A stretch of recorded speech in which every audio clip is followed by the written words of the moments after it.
Vice President Harris speaks to undecided voters. I can appreciate that she is bringing up affordable housing. Our DC Bureau is live with 12 days to go until Decision Day. A step closer to the release of the Menendez brothers. I plan to have a decision by the end of this week. What the Los Angeles District Attorney is saying. And the NBA is back. I think everybody else will have a good experience. As the Heat play their first game of the season, these stories and more coming up on Newsbreak.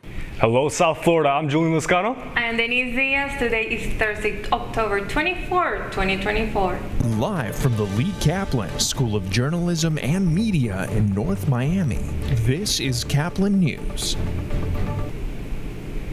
A national audience tunes in for a town hall from one of the two presidential candidates. Caplin News reporter Anthony Cruz attended the Kamala Harris event near Philadelphia before catching the early morning train back to our DC bureau. He joins us now live from the White House. Anthony, we understand you spoke with the voters. What are they thinking? Yeah, guys, so the event last night was in Delaware County, which is one of the many Philadelphia suburbs that helped propel Joe Biden to the presidency in 2020. But last night, it was the center of many undecided voters from across the battleground state with the most electoral votes up for grabs, asking Kamala Harris to clarify some questions that they have before they cast their ballots. I think I speak for the majority of Americans when I say that we want a ceasefire in Palestine. First-time voter Daniela James hasn't made up her mind on voting for Harris or a third-party candidate because she says she doesn't agree with the Biden administration's policy on the Middle East.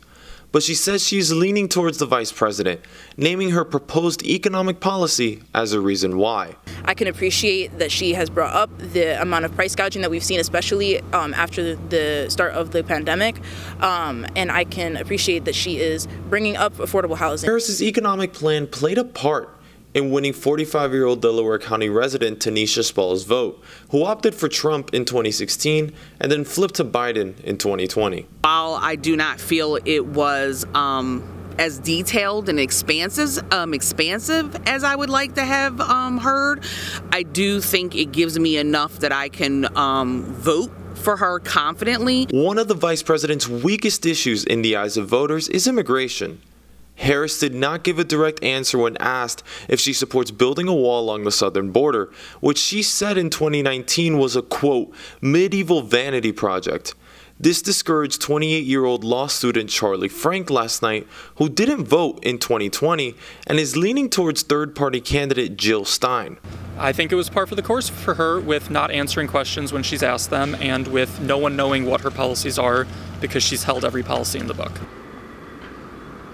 Yeah, so the headline of last night outside the questions was Kamala Harris doubling down on Donald Trump's former chief of staff's John Kelly's statement to the New York Times that he fit the mold of a fascist and that he admired the generals of Hitler for the loyalty that they had. Donald Trump, who was in Georgia last night, responded to the story on Truth Social by calling John Kelly, quote, a degenerate, and saying that the story was, quote, made up of pure Trump derangement syndrome. Reporting for Caplin News, live from Washington, D.C., I'm Anthony Cruz. It's also the final stretch for Harris' opponent, former President Donald Trump. Last night, he held a rally near Atlanta.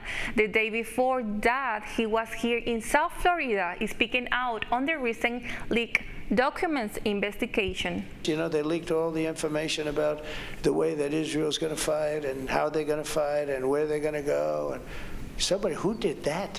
Can you imagine somebody doing that? That's the enemy. I guess that maybe is the enemy from within, as I talk about. Former President Trump built his Tuesday appearance at his resort in Doral as a Latino summit. In addition to local Hispanic business leaders, he was joined by re-election candidates such as Senator Rick Scott and Representative Maria Elvira Salazar. And the latest on the Menendez brothers case, now under review, the Los Angeles District Attorney says he'll make a decision on the resentencing by the end of the week. CNN's Maribel Gonzalez has more details on the decision. After serving more than 3 decades in prison, the Menendez brothers could be granted options beyond serving life behind bars. I plan to have a decision by the end of this week. Los Angeles County District Attorney George Gascon weighing resentencing in the case of Eric and Lyle Menendez in light of new evidence. The two were convicted of murdering their parents, Jose and Kitty Menendez, at their Beverly Hills home in 1989, a crime that some say was cold-blooded. The brothers never denied they did it, but say they committed the heinous act out of self-defense after years of sexual abuse from their father. If they were the Menendez sisters, they would not be in custody. Earlier this month, prosecutors reviewed an undated letter written by Eric that his attorneys say corroborates the abuse allegations. The Menendez's defense also cite Roy Rosselló, a former member of the band Menudo, who came forward with his own allegations that he was molested by the father, Jose. It corroborates what the family members said was the very uncomfortable rule in that house that you could not go down the hallway if Jose was with one of the boys. Maybe now people can understand the truth. A Netflix dramatization of the murders also reigniting public interest in the case as family of the Menendez brothers make impassioned pleas for their release. Lyle and Eric were failed by the very people who should have protected them, by their parents. I'm Maribel Gonzalez reporting. A Central Florida sheriff isn't mincing words about a heinous crime. A man was taken to jail after police say he shot his dog because he was upset his power hadn't been restored after a hurricane.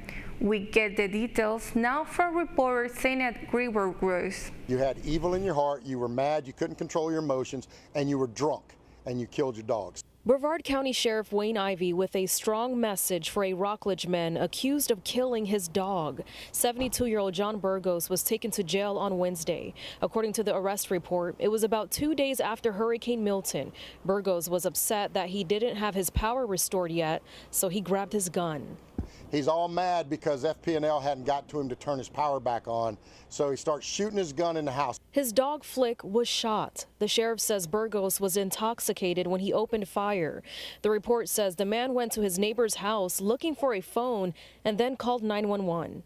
He goes back, sits on the porch, doesn't try and render aid to the dog or anything. When deputies arrived, Burgos allegedly told them he shot his gun twice. They found Flick laying against an open window with bloody wounds to his rib and near his stomach. The dog was taken to a nearby vet office, but did not survive. He still shows no remorse for what happened. Only thing he said when he was told that his dog had died is, man, FP&L made me do that. No, you're an idiot. That's what made you do this. Burgos' charges include shooting a missile into a dwelling, animal cruelty, and use of a firearm under the influence of alcohol. That was which Zeynep Grieber-Gross reporting Burgos. He's been in jail without bond. Singer and songwriter Justin Timberlake is set to postpone some of his shows due to illnesses. Timberlake announced on social media Tuesday that his recent battles with bronchitis and laryngitis is the reason behind the rescheduling. The shows, including ones in Chicago, Detroit, and Milwaukee, and his announcement comes after recently postponed a show in Newark earlier this month due to an unknown injury. For now, his November 8th show at Amerant Bank Arena is still on.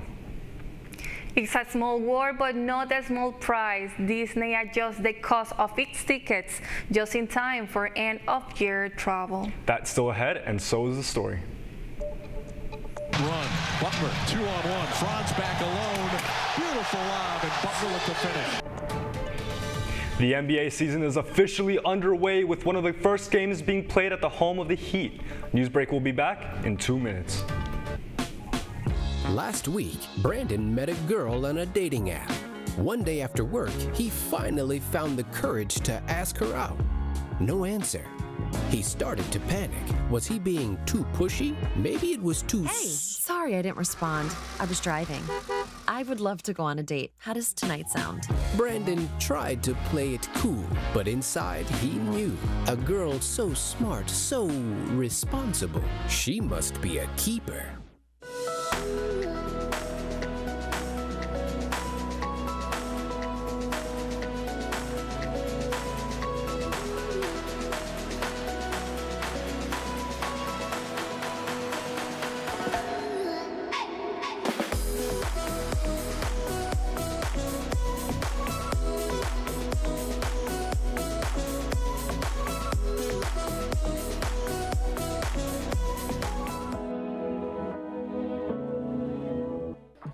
How do you know when you've made the right decision? It's the feeling you get in your gut. The one that tells you what's right or wrong. It's the one that says, sure, I can have a drink. Or the feeling that says, okay, I've been drinking. Now what? It's the voice inside you that says, I'm buzzed. Better leave the car when it's time to go. Plan ahead. Catch a sober ride. Buzz driving is drunk driving. Every day, millions of people are connecting. And even though we're overcoming obstacles, watching each other's backs, And banding together. we should still make an effort We should still make an effort. to get to know each other. On a deeper level. Father. Cosplayer, Mentor. actor. It's time we take a step forward. It's time we take a step forward. Come together And discover how accepting our differences can make us stronger.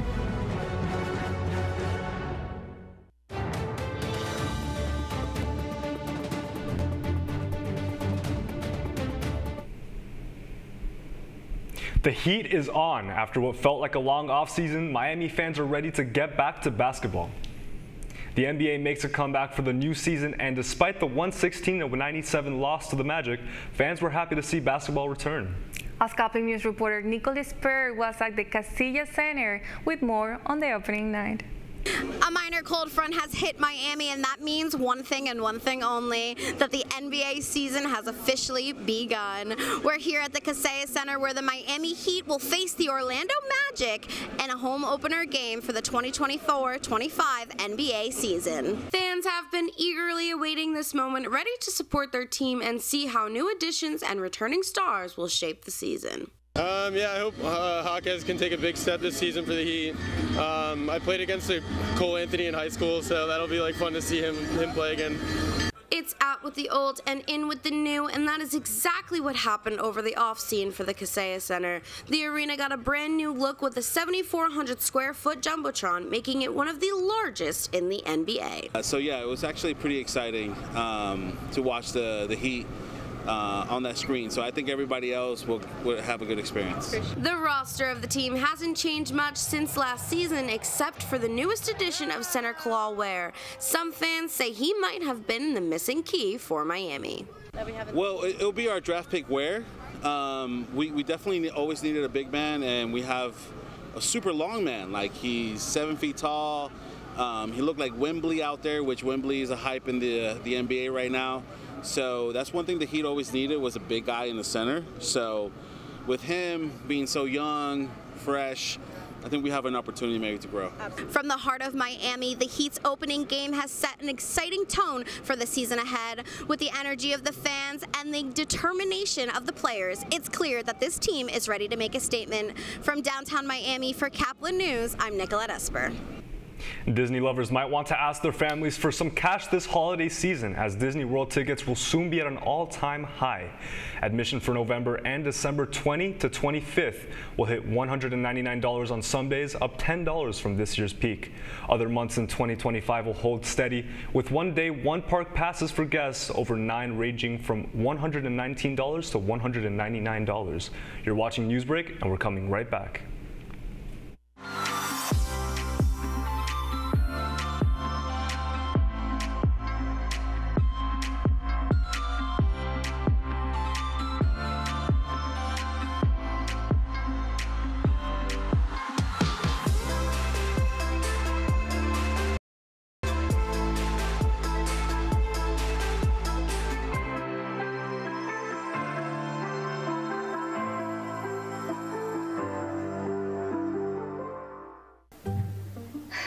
I could really use a new tablet. I just don't have the money.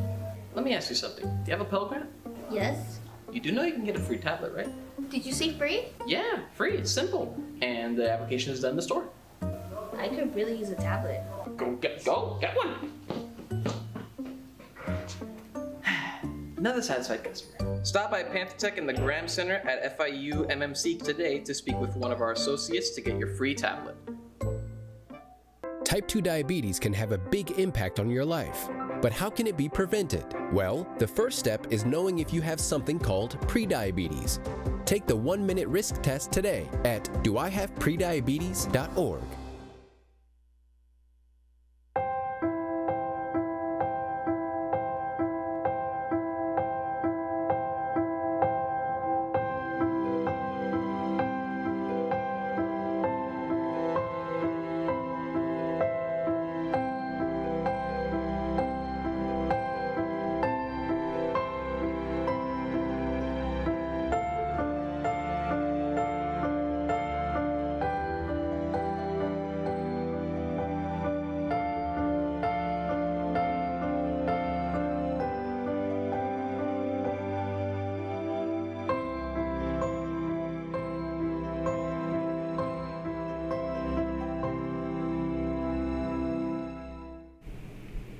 That's all the time we have for Newsbreak. I am Denise Diaz. I'm Julian Lascano. Thank you so much for joining us, and you can get more news anytime at caplinnews.fiu.edu.